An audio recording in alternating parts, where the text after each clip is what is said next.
እርግጠኛ ነኝ ዛሬ አብዛኛው ሰው ስለዚህ ስኮላርሺፕ ነግሯቸው ያውቃል። ግን ዛሬ አንድ ስኮላርሺፕ ነግራቸዋለሁ። ይህም ስኮላርሺፕ አሜሪካ ነገር የሚገኘው ስኮላርሺፕ ሲሆን ይህም ግሎባል ዩክራቲክ ኤክስቼንጅ ፕሮግራም የሚባል ስኮላርሺፕ ነው። ይህ ስኮላርሺፕ ቤዚካሊ በጣም አሪፍ ስኮላርሺፕ ነው። ለምንድን ነው? የኤክስቼንጅ ፕሮግራም ስኮላርሺፕ ነው። የሚሰጠውም ለግቢ ተማሪ ወይም ለዩኒቨርሲቲ ተማሪ በጣም ጠቃሚ የሆነ ስኮላርሺፕ ነው።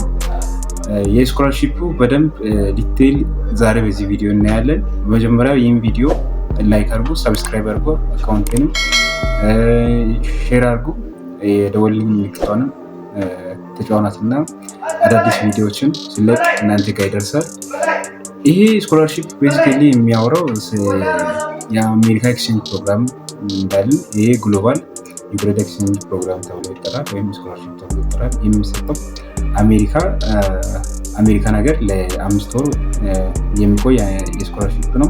ስኮላርሺፑ ቤዚካሊ የሚያካትተው የዩኒቨርሲቲ ተማሪ ነው። ያም ደግሞ አትሊስት አንድ ሴሚስተር ቀርቶ ግቢ ያለ ተማሪ መሆን አለበት ለስኮላርሺፑ ኤሊጂብል ለመሆን። ሲቀጥል ደግሞ ስኮላርሺፑ ኢንክሉድ የሚያደርገው ሁሉም ማንኛውም አይነት ዲፓርትመንት ነው። ማለት ዲፓርትመንት ላይ ኤኒ ካይንድስ ኦፍ ሊሚቴሽን የለም። ይህ ስኮላርሺፕ እንዴት ነው የሚሰጠው የሚለውን በደንብ ዲቴይል እናያለን።